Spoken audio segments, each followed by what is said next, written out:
Selamat pagi Bapak Ibu Saudara. Puji Tuhan kita boleh beribadah bersama-sama lagi pada pagi hari ini tanggal 21 Juni. Ucap syukur kita boleh memuji dan memuliakan Tuhan. Kita boleh sama-sama memuji, bersuka cita dengan keluarga kita saat ini, dengan orang-orang yang kita kasihi di rumah. Kita akan memulai ibadah kita, mengucap syukur karena kasih Tuhan, karena penyertaan Tuhan bagi kita semua.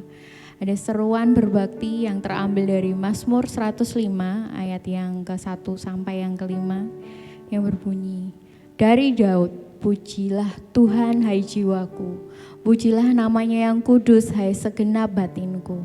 Pujilah Tuhan hai jiwaku dan janganlah lupakan segala kebaikannya. Dia yang mengampuni segala kesalahanmu, yang menyembuhkan segala penyakitmu. Dialah yang menebus hidupmu dari lubang kubur, yang memahkotai engkau dengan kasih setia dan rahmat. Dia yang memuaskan hasratmu dengan kebaikan, sehingga masa mudamu menjadi baru seperti pada burung Raja Wali. Amin. Memuji, memuliakan Tuhan kita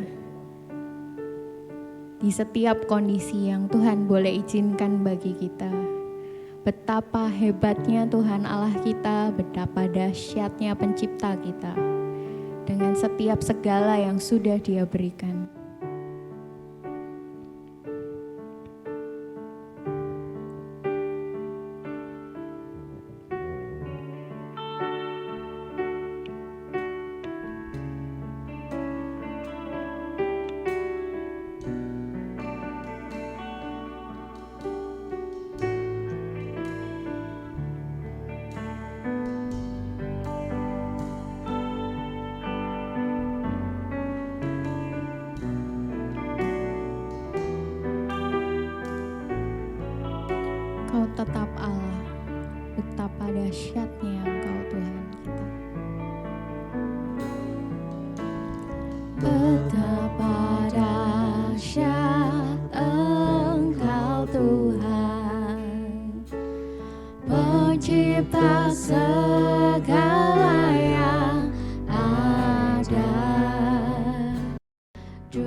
sekarang sampai selamanya. Hanya Engkau Tuhan, ku sembah Engkau Yesus. Hanya Engkau Allah di hidupku, tiada yang lain, hanya Kau, hanya Engkau Tuhan selamanya. Kau tetap Allah walau dunia semua bergoncang, tak tergoyahkan. Kau tetap Allah, Kau tetap Allah, Kau tetap Allah.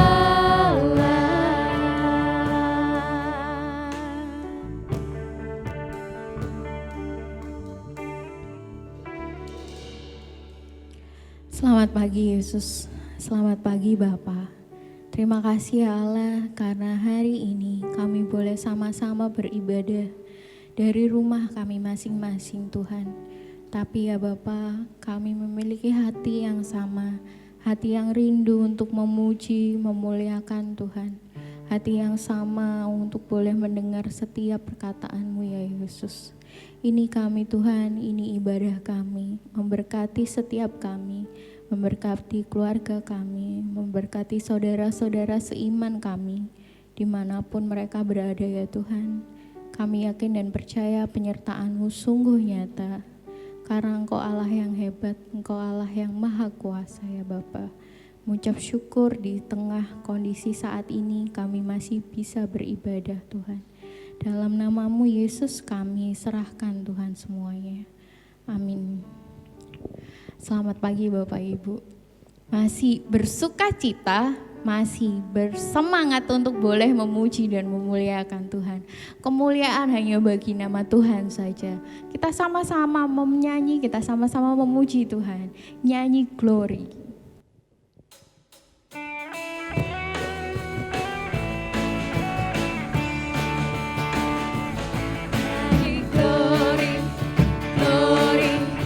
Glory bagi Sang Raja, oh nyanyi glory, glory, glory bagi Sang Raja, nyanyi glory, glory, glory bagi Sang Raja.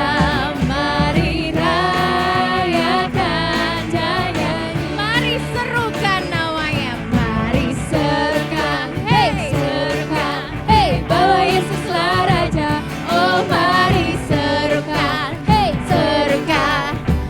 Yesuslah Raja, mari serukan, hey serukan, hey bahwa Yesuslah Raja. Mari rayakan dan nyanyi, kita bersuka cita, kita akan merasa bahagia bila kita menyembah Dia. Kita akan merasa sukacita bila kita semua nyanyi glory.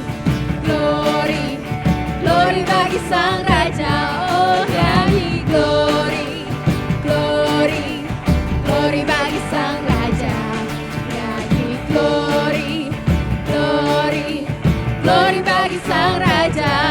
Mari rayakan dan nyanyi, kita bersuka cita, kita akan merasa bahagia bila kita menyembah Dia. Kita akan merasa sukacita bila kita semua nyanyi glory, glory, glory bagi Sang Raja, oh nyanyi glory, glory, glory bagi Sang Raja, nyanyi glory.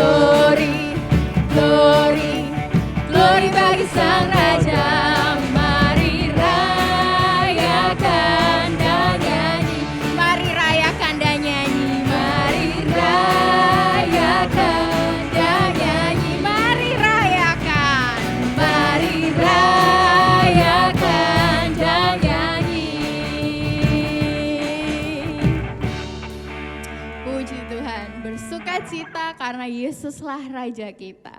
Diingatkan kembali bahwa kita adalah anak-anaknya Kristus, kita adalah murid-muridnya. Kita sama-sama akan mengikrarkan iman kita. Aku murid Kristus, dipimpinnya dan melakukan kehendaknya bersama-sama. 2, 3. Aku murid Kristus, dipimpinnya dan melakukan kehendaknya. Juga moto dari gereja kita. Kita akan serukan bersama-sama 2, 3. Mendengar, mencari, menemukan untuk kemuliaan Sang Raja. Puji Tuhan. Kita boleh sama-sama mengingat bahwa Yesus adalah Tuhan kita dan kita adalah anak-anak murid-murid Tuhan Yesus.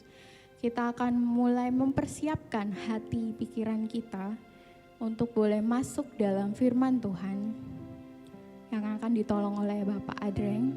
Kita akan sama-sama memuji Tuhan, menyiapkan pikiran kita untuk masuk ke hadirat Tuhan. Mari masuk.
Pagi Bapak Ibu Saudara sekalian, kita berjumpa lagi dalam ibadah online hari Minggu tanggal berapa ya?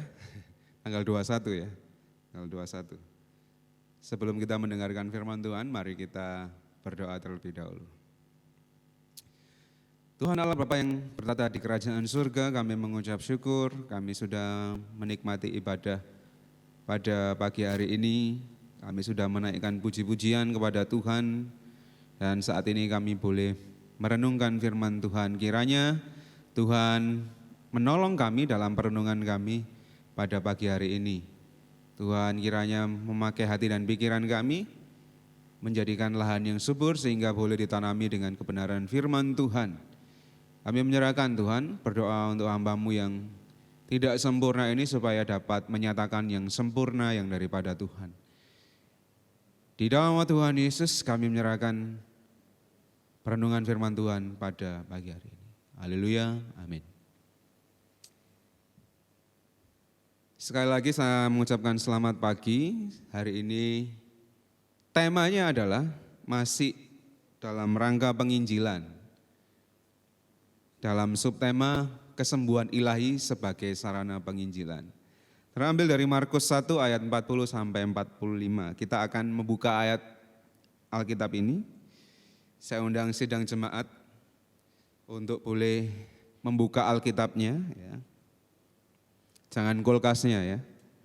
Ataupun black ropo ya yang ada di sebelahnya, jangan. Alkitabnya ya. Alkitabnya kita buka. Markus 1 ayat 40 sampai 45. Saya akan menolong membacakannya. Begini bunyi firman Tuhan dengan judul perikop, Yesus menyembuhkan seorang yang sakit kusta. Seorang yang sakit kusta datang kepada Yesus dan sambil berlutut di hadapannya, ia memohon bantuannya, katanya, "Kalau engkau mau, engkau dapat mentahirkan aku." Maka tergeraklah hatinya oleh belas kasihan, lalu ia mengulurkan tangannya, menjamah orang itu dan berkata kepadanya, "Aku mau, jadilah engkau tahir." Seketika itu juga lenyaplah penyakit kusta orang itu dan ia menjadi tahir. Segera ia menyuruh orang itu pergi dengan peringatan keras. "Ingatlah, janganlah engkau memberitahukan apa-apa tentang hal ini kepada siapapun. Tetapi pergilah, perlihatkanlah dirimu kepada imam dan persembahkanlah untuk pentahiranmu persembahan yang diperintahkan oleh Musa sebagai bukti bagi mereka." Tetapi orang itu, sebentar saya membalik bagian Alkitabnya, pergi memberitakan peristiwa itu dan menyebarkannya kemana-mana, sehingga Yesus tidak dapat lagi terang-terangan masuk ke dalam kota. Ia tinggal di luar di tempat-tempat yang sepi, namun orang terus juga datang kepadanya dari segala penjuru.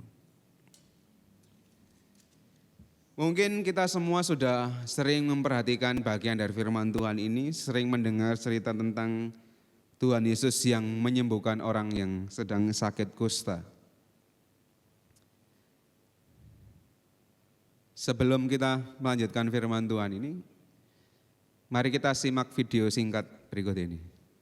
Peringati Hari Kusta Sedunia, Wakil Gubernur Jawa Timur Saifullah Yusuf mendatangi Rumah Sakit Kusta Sumber Gelaga Kabupaten Mojokerto. Jawa Timur adalah provinsi dengan kusta terbanyak di Indonesia.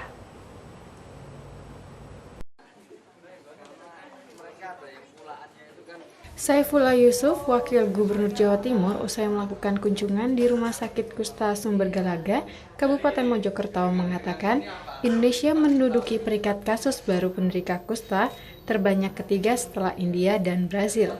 Sementara Jawa Timur adalah salah satu provinsi dengan kasus kusta terbanyak di Indonesia. Jumlah penderita baru dari Jawa Timur merupakan 15% pasien di ASEAN dan 24,5% pasien di Indonesia. Daerah di Jatim yang paling banyak jumlah pasien baru penderita kusta pada tahun 2014 adalah Kabupaten Sumeneb dengan 516 pasien dan Kabupaten Sampang 386 pasien serta Kabupaten Bangkalan dengan 249 pasien. Banyak cara dilakukan untuk mengobati penderita kusta, mulai dari kuratif hingga rehabilitasi. Saifullah Yusuf menghimbau kepada masyarakat agar tidak mengucilkan penderita kusta. Ia berpesan agar masyarakat selalu memberikan motivasi kepada penderita kusta agar mampu menjalani hidup layaknya manusia normal. Kira-kira sekarang ini seluruh Jawa Timur ada 4.600 penderita lah, kira-kira 4.400 penderita atau 4.600 pasien. Dari 4.600 pasien itu memang yang terbesar adalah di Sumeneb, itu 516 pasien, kemudian di Sampang itu 400 sekian pasien, kemudian berikutnya di Bangkalan, dan yang lain tersebar di 16 kabupaten kota yang jumlahnya kecil. Penanganannya sendiri seperti apa? Penanganannya itu sekarang untuk kuratif memang ada di beberapa rumah sakit. Salah satunya di Rumah Sakit Kusta milik pemerintah Provinsi Jawa Timur yang berada di Kabupaten Mojokerto. Tetapi sebenarnya di setiap puskesmas itu juga ada perawatan atau ada pelayanan untuk penderita penyakit kusta.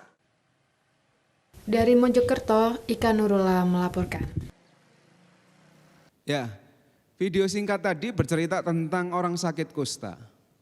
Kalau di daerah Jawa Timur itu ada di Mojokerto, video yang saya tayangkan tadi. Di mana mereka dulunya seperti diisolasi di satu kampung tersendiri, kampung khusus untuk orang kusta. Ya. Di situ tinggal banyak orang kusta. Bisa kita lihat keadaan mereka. Ya, penyakit kusta itu ya seperti itu. Jadi semacam borok yang terus menggerogoti bagian dari tubuh, lalu lambat laun akan mengkikis atau mengurangi bagian dari tubuh yang terkena sakit tersebut. Mereka diisolasi secara tersendiri, ya, dikumpulkan secara tersendiri. Kalau mungkin dulu waktu sebelum ada PSBB, mungkin kita sudah bisa keluar kota ya, hari-hari ini, karena minggu lalu saya mendengarkan cerita dari Pak Budi bahwa dia sudah bisa pergi ke Kediri, ya, dari Surabaya pergi ke Kediri. Nah kalau kita perjalanan, kalau saya waktu itu masih belum ada PSBB, dari Surabaya ke Kediri lewat Mojokerto. Biasanya saya lewat kota ya, saya lewat kota, lalu lewat kota, terus saya kurang paham daerah Mojokerto, di sebelah perempatan itu sisi mana ya? Kalau kita lewat ini, kalau kita lewat sate itu, sate yang terkenal di Mojokerto. Nah, kalau Bapak Ibu tahu ada yang tahu sate terkenal di Mojokerto, kalau kita lewat situ, itu kita sering menjumpai banyak pengemis yang mengidap sakit ini, ya, mengidap sakit ini, sakit kusta. Mereka ada di pinggir jalan, di perempatan, lalu mereka minta-minta. Mohon maaf, keadaan tubuh mereka cukup memperhatinkan, ya, cukup memperhatinkan.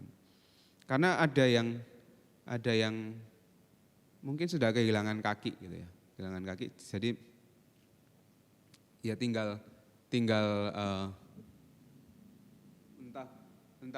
entah bagian segini ya, entah bagian segini. Jadi mereka pendek gitu, karena tidak ada kakinya dan mereka minta-minta. Itu keadaan orang sakit kusta pada zaman sekarang. Nah, keadaan orang sakit kusta pada zaman dahulu, zamannya Yesus kurang lebih sama. Mereka diasingkan, mereka tidak boleh ada di dalam kota. Mereka tidak boleh bersosialisasi dengan orang banyak, mereka harus berada di luar kota. Jadi kalau misal ini kota, ya, ruang lingkup Gereja Baptis Indonesia Nazaret, kalau misal ini kota, orang sakit kusta itu harus ada di luar sana. Ya. Mereka tidak boleh masuk di dalam kota. Nah pada waktu itu Yesus sedang berjalan, tiba-tiba ada orang sakit kusta datang menghampiri dia. Ayat 40 berkata, seorang yang sakit kusta datang kepada Yesus dan sambil berlutut di hadapannya, ia memohon bantuannya, katanya, kalau engkau mau, engkau dapat mentahirkan aku. Kalau engkau mau, engkau dapat mentahirkan aku. Orang sakit kusta itu penuh dengan borok, penuh dengan luka. Dan biasanya baunya sangat menyengat. Tetapi orang sakit kusta ini memberanikan diri dengan penuh keyakinan, dia datang kepada Yesus supaya memohon Yesus supaya Yesus boleh menyembuhkannya. Kata-kata kalau engkau mau, mungkin kita bisa bold ya, kita bisa kasih garis. Kalau engkau mau, engkau dapat mentahirkan aku. Orang sakit kusta ini berkata demikian. Lalu timbul percakapan di situ. Apa yang terjadi selanjutnya? Maka tergeraklah hatinya oleh belas kasihan. Hati Yesus tergerak oleh belas kasihan melihat orang sakit kusta ini. Lalu ia mengulurkan tangannya menjamah orang itu, orang yang sakit kusta itu seharusnya tidak boleh dipegang oleh Yesus, seharusnya tidak boleh disentuh oleh Yesus. Karena itu penyakit menular menurut waktu zaman itu. Tidak boleh dipegang, bersosialisasi saja tidak boleh, apalagi dipegang. Orang sakit kusta ini dikenai PSBB ya, mungkin kalau zaman sekarang ya. tidak boleh berjabat tangan, tidak boleh bersentuhan dengan orang lain. PSBB-nya agak ekstrim ya, sampai-sampai dia harus dikeluarkan dari kota. Nah, ini Yesus mengulurkan tangannya, menjamah orang itu, dan berkata, aku mau menjawab pertanyaan dari orang sakit kusta tadi. Kalau engkau mau, engkau dapat mentahirkan aku. Sekarang Yesus menjawab, aku mau. Maka apa yang terjadi? Orang sakit kusta itu sembuh. Ayat 42 mengatakan demikian, seketika itu juga lenyaplah penyakit kusta orang itu dan ia menjadi tahir. Sembuh karena kuasa Yesus tadi. Tapi Yesus berpesan, ayat 43 berkata, segera ia menyuruh orang itu pergi dengan peringatan keras. Oke, kamu sudah sembuh, kamu boleh pergi. Tapi, mungkin Yesus berkata demikian. Tapi ingatlah, jangan kasih tahu orang-orang kalau kamu sembuh karena aku. Cukup perlihatkan dirimu kepada imam, persembahkan korban, supaya orang-orang tahu bahwa dirimu sudah sembuh. Sudah sembuh. Kita bisa lihat di slide, di kronologi ya. Ada orang sakit kusta datang kepada Yesus minta disembuhkan, melihat iman si kusta dan Yesus tergerak oleh belas kasihan, lalu si kusta disembuhkan. Setelah itu si kusta sembuh, dia diperintahkan Yesus pergi ke para imam untuk mendapatkan legitimasi bahwa dia telah sembuh dan untuk memberikan persembahan sebagai bukti bagi mereka sesuai dengan hukum Musa. Kita bisa baca ini di Imamat 14 ayat 1-32. Bahwa orang yang sembuh dari sakit kusta, dia harus memperlihatkan diri pada imam.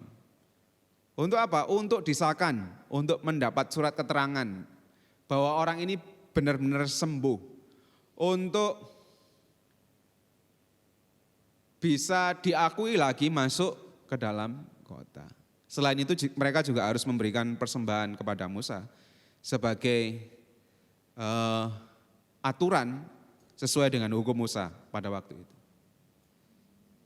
Tetapi Yesus melarang keras-keras supaya kesembuhannya ini tidak diceritakan ke orang banyak. Kenapa? Kenapa kok nggak boleh diceritakan? Ini yang sering terjadi, baik zaman dulu maupun zaman sekarang. Orang-orang belum paham maksud dan tujuan kedatangan Yesus ke dunia. Yesus datang ke dunia bukan semata-mata untuk berbuat tanda mukjizat. Tidak.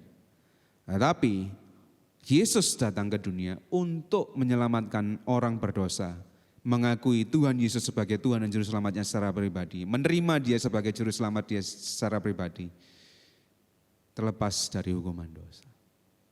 Mukjizat adalah efek sampingnya saja. Tetapi yang lebih penting yaitu menyadarkan orang supaya kembali dari jalannya yang jahat, untuk menerima Yesus sebagai Tuhan dan Juru Selamatnya secara pribadi, mengakui Yesus sebagai Tuhan dan Juru Selamatnya secara pribadi, dan menerima pengampunan yang daripada Tuhan, hidupnya selamat. Nah, ini yang seringkali disalah pahami. Sehingga ketika orang sakit kusta ini menceritakan ke orang banyak, maka gegerlah daerah itu. Wah, orang ini sembuh karena Yesus.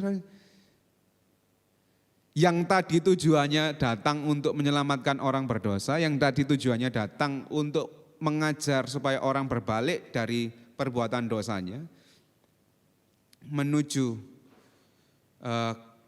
ke hidup yang benar. Tugas Yesus menjadi terhalang.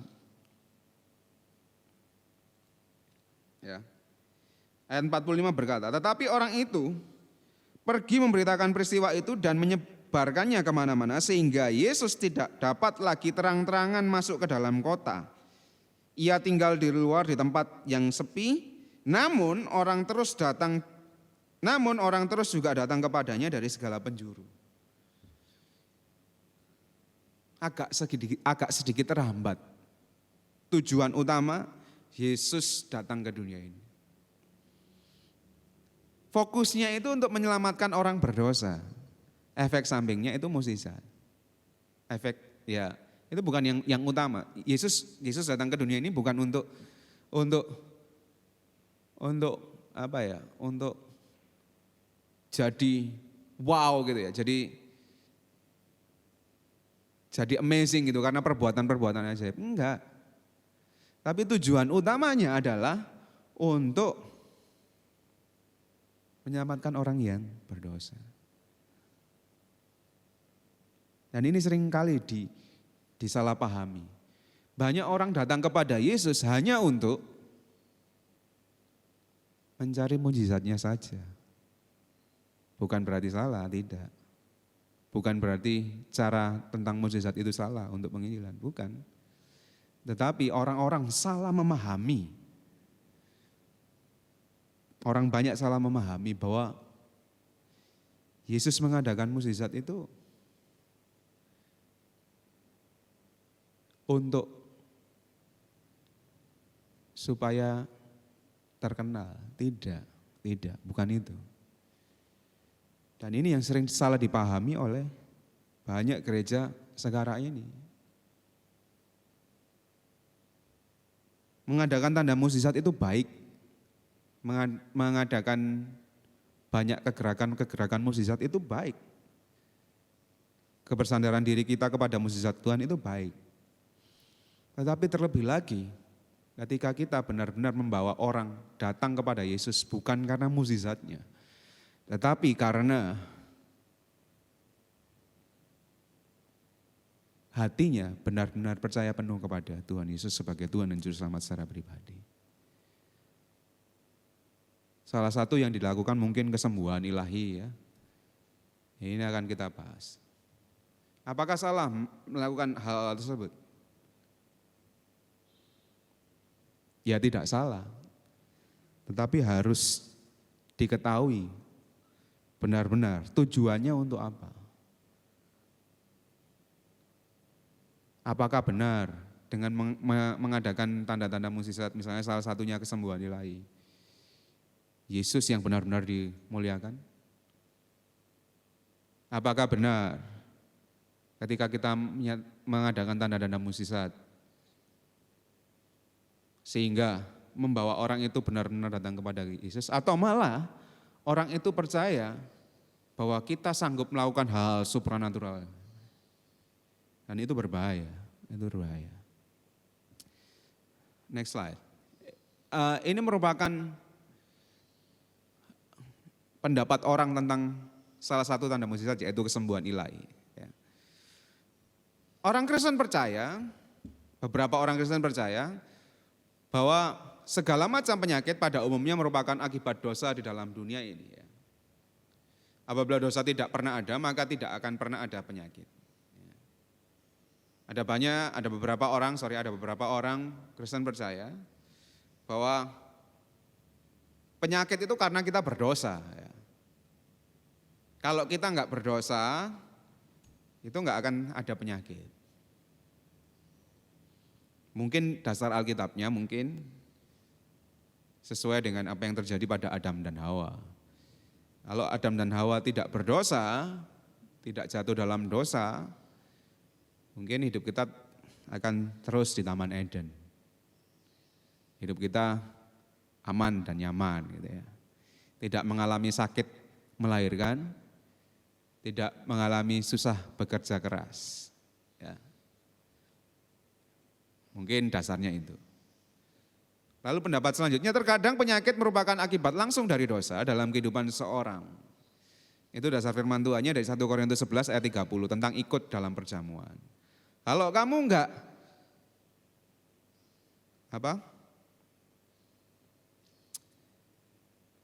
nggak menyucikan dirimu ketika mau ikut perjamuan, dan kamu ikut perjamuan itu, maka kamu berdosa dan itu hukumannya berat. 1 Korintus 11 ayat 30 mengatakannya demikian. Lalu pendapat berikutnya, tidak semua penyakit merupakan akibat langsung dari dosa ya, dalam kehidupan seorang. Penyakit tidak serta-merta itu karena kita berdosa kepada Tuhan, bukan hanya karena itu.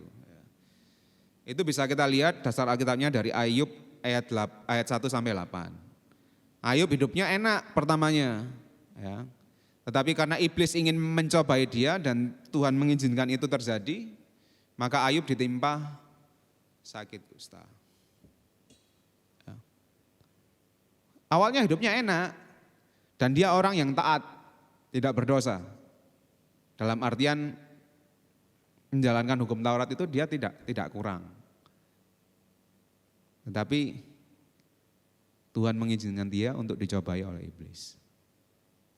Lalu orang buta sejak lahir, Yohanes 9 ayat 2. Tidak berdosa orang ini, tetapi Tuhan izinkan sakit kena matanya lalu menyebabkan orang ini buta. Lalu juga Epafroditus, sakit karena pekerjaan. Itu kita bisa lihat di Filipi 2 ayat 30. Kawan sekerja dari Paulus ya, Epafroditus. Karena dia bekerja terus-menerus, mungkin kurang istirahat sehingga menyebabkan dia sakit. Nah ini beberapa pendapat. Lalu ada pendapat lagi, terkadang penyakit merupakan akibat kegiatan iblis, ya, seperti yang di Ayub tadi. Ya. Lalu wanita pincang bisa lihat di Lukas 13 ayat 10 sampai 17. Juga Paulus 2 Korintus 12 ayat 7, ada duri dalam daging. Paulus berkata demikian. Lalu pendapat yang berikutnya, Tuhan menggunakan cara yang berbeda dalam penyembuhan. Ya. Timotius misalnya, Timotius 1 ayat 5 sampai 23. Tuhan memakai anggur. Paulus menyarankan itu kepada, anggur itu minumannya. Menyatakan itu kepada siapa? Timotius. Timotius punya sakit pencernaan, mungkin sakit emah ya. Kalau zaman sekarang mungkin sakit emah. Nah Paulus menerangkan, coba kalau kamu minum tambahkan sedikit ya, ada ukurannya, bukan minum anggur semuanya, bukan. Tapi ada aturannya, ada dosisnya. Tambahkan sedikit kepada minumanmu anggur, supaya itu menyembuhkan sakit pencernaanmu. 1 Timotius 5 ayat 23 mengatakan demikian. Lalu dalam kesembuhan ya, tidak selalu pakai mukjizat, tetapi Tuhan bisa memakai semua orang, bisa memakai cara apapun. Karena itu ada tabib dan dokter, Matius 9 ayat 12. Kita juga mengenal yang menulis salah satu dari kitab Injil itu adalah Lukas. Dia berprofesi sebagai dokter Lukas. Artinya Tuhan memakai sarana-sarana itu untuk boleh menyembuhkan. Tidak selalu mukjizat ya. Tetapi Tuhan juga menyembuhkan dengan mukjizat. Kitab-kitab Injil berisikan banyak ilustrasi mengenai hal itu. Kalau kita baca kitab-kitab Injil, banyak hal yang terjadi. Seperti yang kita baca pada pagi hari ini tentang orang sakit kusta yang disembuhkan. Itu kan mukjizat Yesus. Bisa menggunakan sarana yang ada, dokter, obat-obatan dan lain sebagainya. Tapi juga Tuhan Yesus mengadakan kesembuhan itu melalui dirinya sendiri. Mukjizat dari Tuhan Yesus. Tapi perlu diingat bahwa Tuhan Yesus tidak selalu juga menyembuhkan sakit penyakit. Karena itu ayat 2 Korintus 12 ayat 7 sampai 10 berkata bahwa cukuplah kasih karuniaku yang ada daripadamu. Artinya duri dalam daging yang ada dalam diri Paulus tidak diambil oleh Kristus, tetapi cukuplah kasih karunia yang ada yang daripadaku untuk kamu. Supaya untuk apa? Untuk menyatakan bahwa Yesus benar-benar berkuasa dalam keadaannya Paulus. Bahwa Tuhan Yesus mengizinkan sakit penyakit itu ada supaya nyata pekerjaan Kristus Yesus sebagai Tuhan dan Juru Selamat Paulus itu nampak. Gitu ya. Lalu pendapat selanjutnya, Tuhan tidak pernah berjanji untuk selalu menyembuhkan dalam setiap kejadian. Filipi 2 ayat 27 berkata demikian.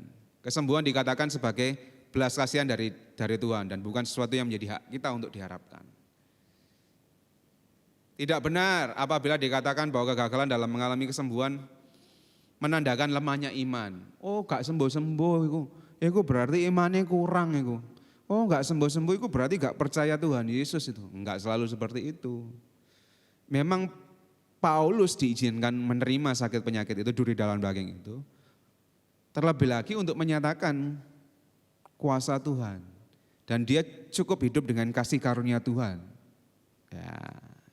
Gaius juga tidak disembuhkan, tetapi iman mereka sangat kuat dan aktif.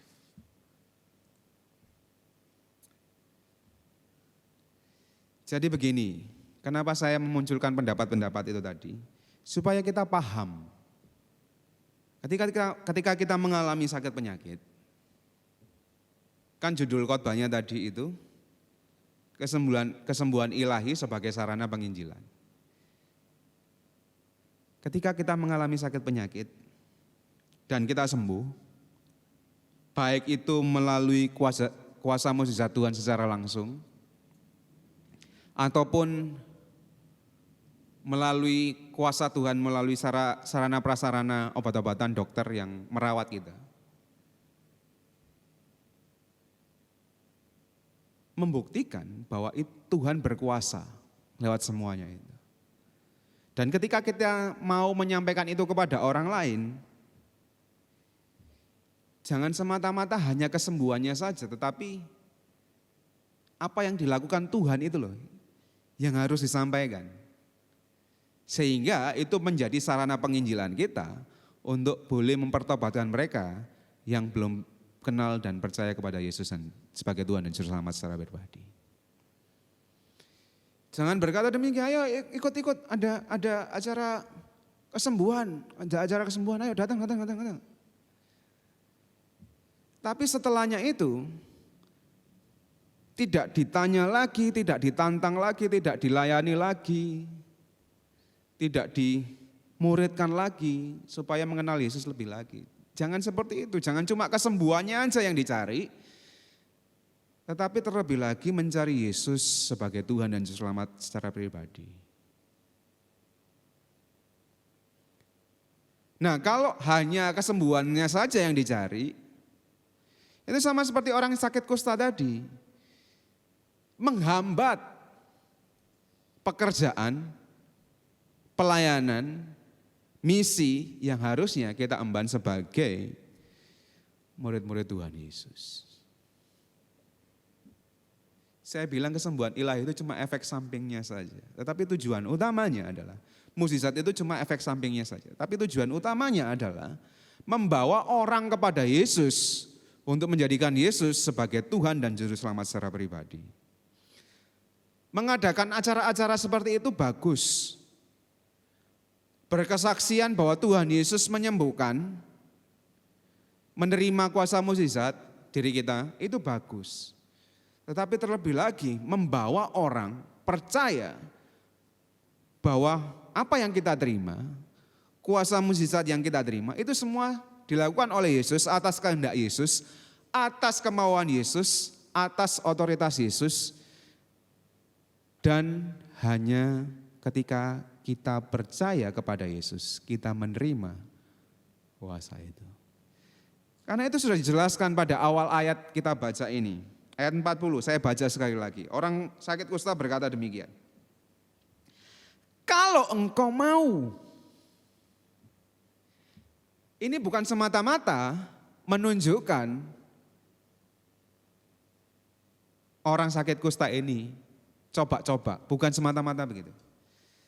Tapi orang sakit kusta ini sadar betul bahwa yang punya kuasa, yang punya otoritas itu adalah Yesus, adalah Tuhan Yesus. Kalau engkau mau, engkau bisa mentahirkan aku. Ini menunjukkan imannya orang sakit kusta ini kepada Yesus. Wah, aku tahu kamu berkuasa, kamu punya mukjizat, itu aku tahu. Tetapi imanku ini berkata, kalau engkau mau, bukan harus mau turuti kehendakku. Nah, seringkali kesembuhan-kesembuhan yang terjadi saat ini, itu kalimatnya begini. Meskipun menggunakan dalam nama Yesus ya. Tapi berkata demikian. Di dalam nama Yesus. Aku patahkan. Aku singkirkan. Ya boleh-boleh saja menggunakan nama Yesus. Tetapi semuanya terjadi harus sesuai dengan otoritas Yesus. Karena dia yang punya kuasa, kita tidak bisa memaksakan.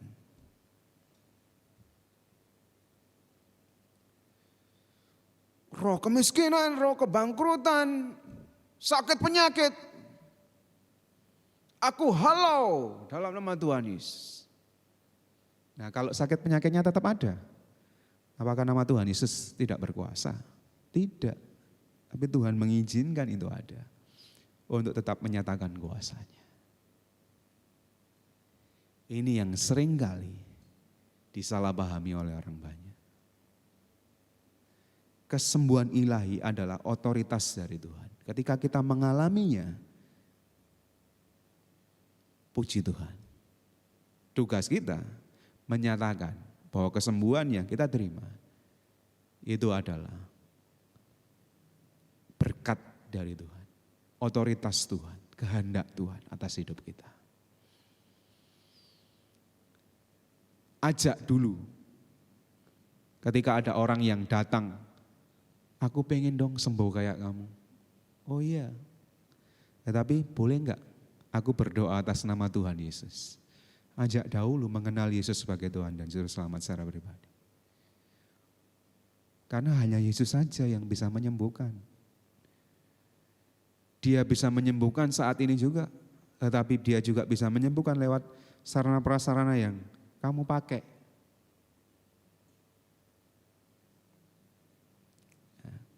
Hanya dia saja yang bisa menyembuhkan. Oke deh, aku mau percaya kepada Yesus. Doakan dia. Ajak dia bertemu dengan Yesus secara pribadi. Nah, itu kesembuhan ilahi sebagai sarana penginjilan. Setelah itu terus dimuridkan, jangan ditinggalkan begitu saja. Ada banyak gereja yang setelah acara didoakan sembuh, tidak dimuridkan, ditinggalkan begitu saja. Ya akhirnya mereka cuma mencari kesembuhannya saja. Apa bedanya dengan dukun? Apa bedanya dengan paranormal? Ini bedanya. Orang datang kepada Yesus bukan hanya semata-mata karena kesembuhan. Bukan karena semata-mata karena berkat. Tetapi mau mempercayakan dirinya, hidupnya sepenuhnya kepada Yesus. Sebagai Tuhan dan Juru Selamat secara pribadi. Mukjizat, berkat dan lain sebagainya itu akan mengikuti. Itu hanya efek samping saja. Masalah tetap ada. Bisa saja juga tidak ada. Tetapi terlebih lagi ketika kita menghadapi semua itu, kita sudah siap karena kita punya Yesus dalam hati kita. Dan itu yang akan membuat kita kuat. Sehingga kesaksian kita akan berdampak luas. Kesembuhan yang kita alami dan ketika kita bersaksi, ketika kita mengikuti aturan yang tadi, itu tidak akan menjadi penghambat bagi tugas, misi, amanat agung yang sudah Tuhan perintahkan kepada kita para murid-muridnya, orang-orang yang mengaku percaya kepada Yesus sebagai Tuhan Yesus Selamat secara pribadi.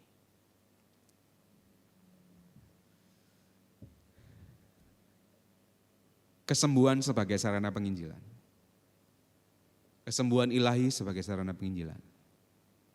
Caranya seperti itu tadi. Mungkin Bapak Ibu mengalaminya.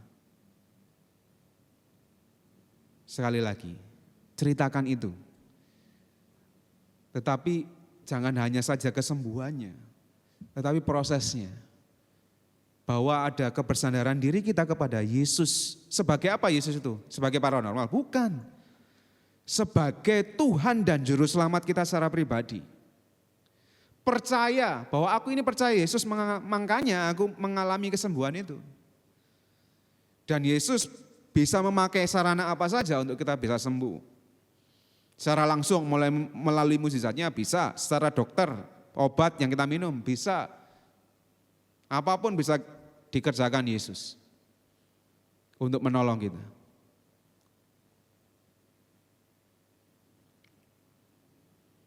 Tapi yang lebih penting adalah bagaimana menyatakan iman kita kepada Yesus seperti orang sakit kusta ini. Kalau engkau mau, engkau bisa mentahirkan aku. Apakah Bapak Ibu mau sembuh? Terima Yesus dulu sebagai Tuhan Yesus selamat secara pribadi. Tuhan akan menolong. Sampaikan itu kepada mereka ketika Bapak Ibu Saudara sekalian, kita semua menyampaikan kesaksian tentang bagaimana Tuhan Yesus menolong kita. Setelah orang itu percaya, muridkan dia, sama seperti Yesus memuridkan. Jangan ditinggalkan begitu saja. Karena kita bertanggung jawab atas jiwa yang sudah diselamatkan. Mari kita bersama-sama memperbarui pemahaman kita tentang kesembuhan ilahi. Bahwa kesembuhan ilahi itu berasal dari Allah, Allah yang punya otoritas, Allah bisa memakai siapa saja. Dan ketika kita menyebarkan kesembuhan ilahi kepada orang banyak, maka bukan caranya, tetapi proses yang kita alami bersama Tuhan Yesus, itu yang harus kita saksikan. Supaya orang banyak boleh mengenal Yesus lebih lagi. Dan ketika mereka sudah mengenal Yesus lebih lagi, maka tugas tanggung jawab kita untuk memuridkan mereka. Mari kita berdoa. Tuhan Yesus, kami sudah belajar dari firman Tuhan hari ini. Apa yang sudah kami pelajari tentang kesembuhan ilahi, tentang bagaimana itu boleh menjadi sarana kami untuk menginjili orang-orang. Tuhan manteraikan itu dalam hati dan pikiran kami, sehingga kami boleh menggunakan itu untuk menyatakan kasih Tuhan kepada setiap orang yang kami temui. Sehingga mereka boleh percaya bahwa hanya Tuhan Yesus saja, Tuhan dan Juru Selamat yang sanggup menyelamatkan kami dari hukuman dosa. Tuhan, hamba-Mu ini tidak sempurna, perkataan hamba-Mu ini tidak sempurna, tapi kami yakin percaya bahwa Roh Kudus Tuhan terus berbicara dalam hati dan pikiran kami, sehingga hari demi hari kami boleh terus berkenan, kami boleh terus berjalan seturut kehendak dan kemurahan Tuhan. Terima kasih Tuhan Yesus, kami sudah selesai dalam penyampaian khotbah ini. Di dalam nama Tuhan Yesus, berkati kami sekalian. Haleluya. Amin. Setiap firman yang telah disampaikan biarlah menjadi kekuatan baru dalam hidup kita. Biarlah itu menolong kita untuk boleh mengerti apa mau Tuhan, apa yang Tuhan izinkan terjadi dalam setiap hal yang ada dalam hidup kita. Kita akan merespon setiap firman-Nya dengan memujikan pujian.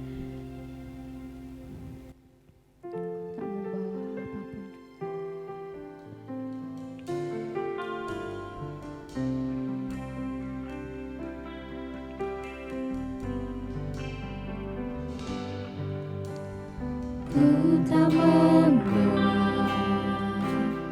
apapun juga saat ku datang ke dunia. Ku tinggal semua pada akhirnya saat ku kembali ke surga.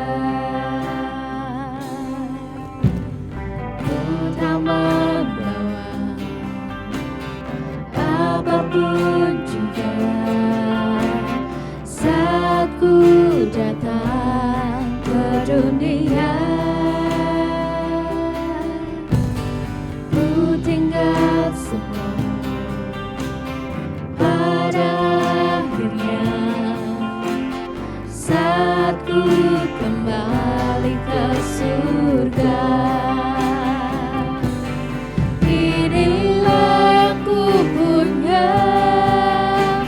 Hati sebagai hamba yang mau taat dan setia padamu Bapa.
Setiap berkat yang Tuhan sudah limpahkan bagi kita merupakan berkat yang luar biasa. Ini saatnya kita memberikan persembahan, persepuluhan yang terbaik bagi Tuhan.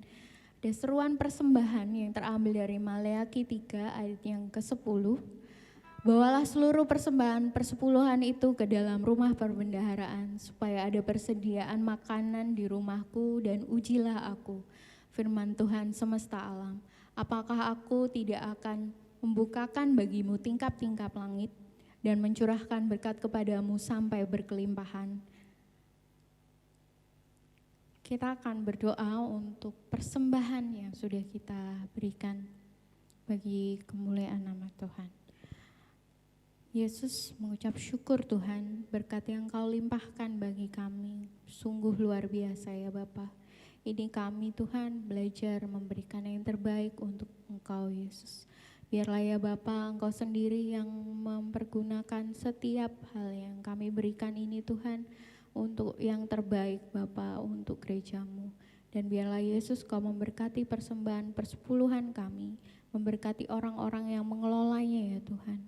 Dan biarlah ya Bapa, hanya kemuliaan nama-Mu saja yang jadi.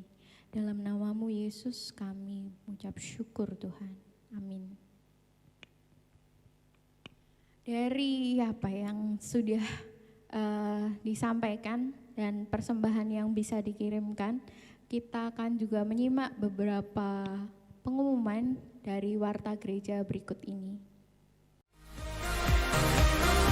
Shalom Jemaat Gereja Baptis Indonesia Nazaret. Berikut adalah informasi warta gereja minggu ini. Laporan gereja minggu ini antara lain laporan persembahan, perpuluhan, jumlah kehadiran tiap kegiatan, dan juga petugas untuk minggu depan. Apabila ada kesalahan dalam pelaporan, dapat menghubungi Bapak Pendeta Mujiono. Berikut adalah daftar yang berulang tahun pada minggu ini. Kami mengucapkan selamat ulang tahun kepada Bapak, Ibu, saudara dan saudari yang berulang tahun. Tuhan Yesus memberkati.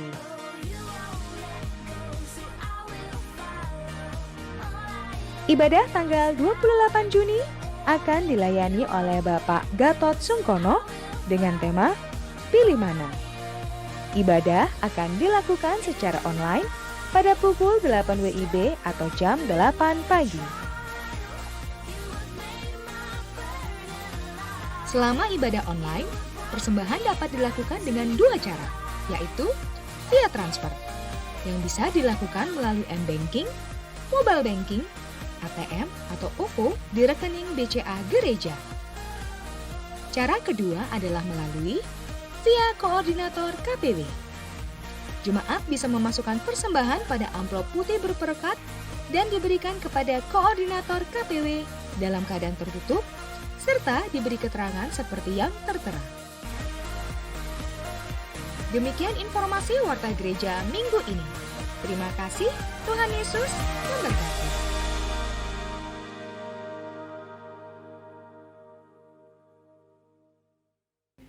Ibadah kita telah selesai dan kita akan menutup ibadah kita pada pagi hari ini dengan doa berkat dan juga doa penutup yang akan ditolong oleh Bapak Adreng. Saya persilahkan Pak Adreng.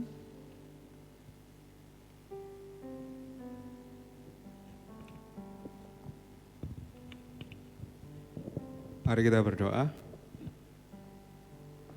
Tuhan Allah kami yang bertata di kerajaan surga, kami mengucap syukur karena sampai detik ini kami boleh terus beribadah kepada Tuhan sekalipun lewat online. Kami menyerahkan ke dalam tangan kuasa-Mu Tuhan, keberadaan kami para umat-Mu yang boleh menikmati ibadah di rumah. Biarlah tetap sukacita Tuhan yang terus menaungi kami sekalian. Kami juga berdoa Tuhan saat ini untuk bangsa dan negara kami, di mana saat ini kami terus menghadapi pandemi COVID-19. Kami juga akan hidup di masa-masa yang baru, memasuki new normal di mana kami harus hidup berdampingan dengan COVID-19. aturan-aturan pemerintah yang sudah ditetapkan kiranya itu boleh menolong kami semua untuk boleh kami menjalani aktivitas kami sehari-hari dengan penuh kewaspadaan. Tuhan kiranya menolong setiap kami. Tuhan kiranya menjagai setiap kami. Sekalipun virus ini belum hilang, biarlah kuat kuasa Tuhan yang menolong kami, memberikan kami kesehatan yang prima. Begitu juga pemerintahan yang ada, Tuhan kiranya boleh menolong mereka dalam menjalankan pemerintahan, dalam menetapkan setiap aturan-aturan, regulasi-regulasi yang itu semua untuk mensejahterakan rakyat. Kami menyerahkan ke dalam tangan kuasa-Mu Tuhan, untuk masyarakat Indonesia seluruhnya, supaya kami boleh patuh terhadap aturan-aturan tersebut, bukan untuk kepentingan kami sendiri, tetapi untuk kepentingan orang banyak. Biarlah kami boleh menerapkan kasih dalam kehidupan kami, sehingga kami dalam menghadapi new normal ini tidak mementingkan diri kami sendiri. Kami berdoa untuk Presiden, Wakil Presiden, kami berdoa untuk para menteri, staf jajarannya dari tingkat atas sampai yang bawah, RT RW, supaya kami semua bersatu padu, supaya kami semua boleh bahu-membahu menciptakan suasana yang aman, tentram, dan boleh terlibat dalam mensejahterakan rakyat. Kami menyerahkan ke dalam tangan kuasa-Mu Tuhan. Masalah-masalah yang ada, masalah-masalah sosial, masalah-masalah politik, masalah-masalah hukum, budaya, dan lain sebagainya, kami mau serahkan itu ke dalam tangan kuasa Tuhan, kiranya Tuhan boleh ikut campur tangan.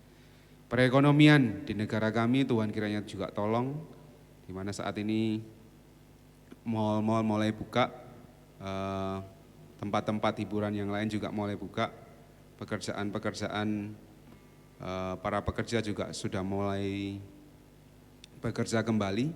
Biarlah Tuhan boleh terus memberkati setiap usaha pekerjaan kami. Terlebih lagi biarlah Tuhan boleh mengingatkan kami supaya kami hidup menjagai diri kami, ikut pada aturan pemerintah tentang protokol kesehatan, supaya kami juga boleh menjagai orang yang ada di sekeliling kami. Kami menyerahkan ke dalam tangan kuasa-Mu Tuhan. Berdoa untuk gereja-gereja yang juga terus melakukan ibadah online.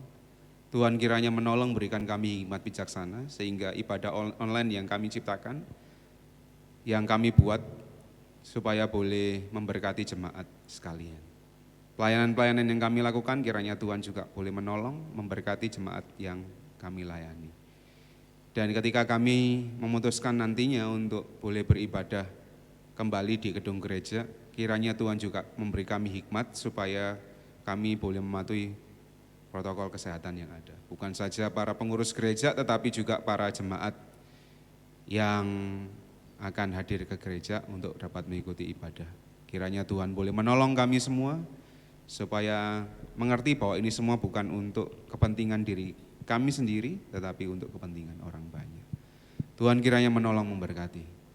Kami menyerahkan ke dalam tangan kuasa-Mu untuk anak-anak yang sedang menghadapi ujian, yang sedang memutuskan untuk melanjutkan perkuliahan ataupun melanjutkan ke jenjang yang lebih tinggi. Kiranya Tuhan menolong mereka, Tuhan meneguhkan hati mereka, memberikan mereka hikmat bijaksana, sehingga mereka boleh menentukan langkah kehidupan mereka seturut dan sesuai dengan kehendak Tuhan.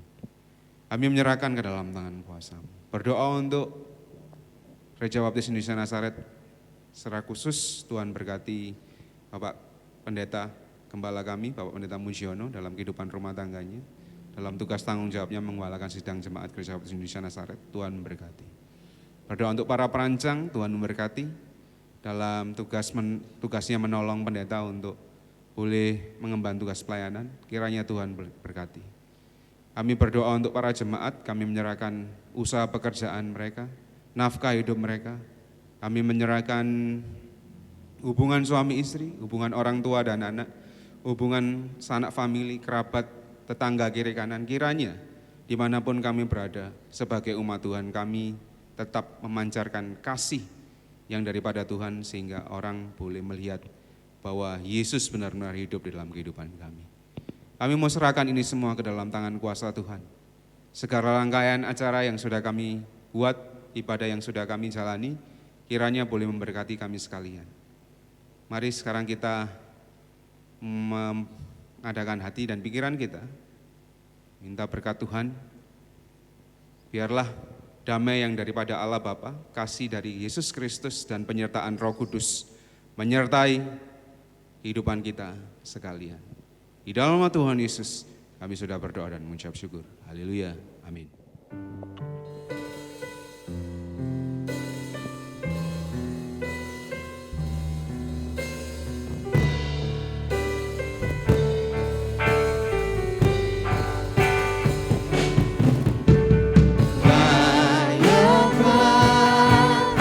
Segala bangsa sujud kepadamu,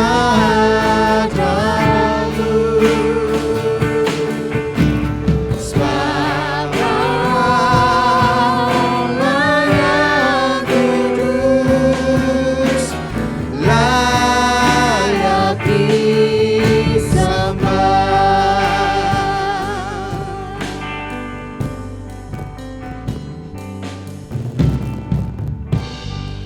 Selamat siang, Tuhan Yesus memberkati kita sekalian.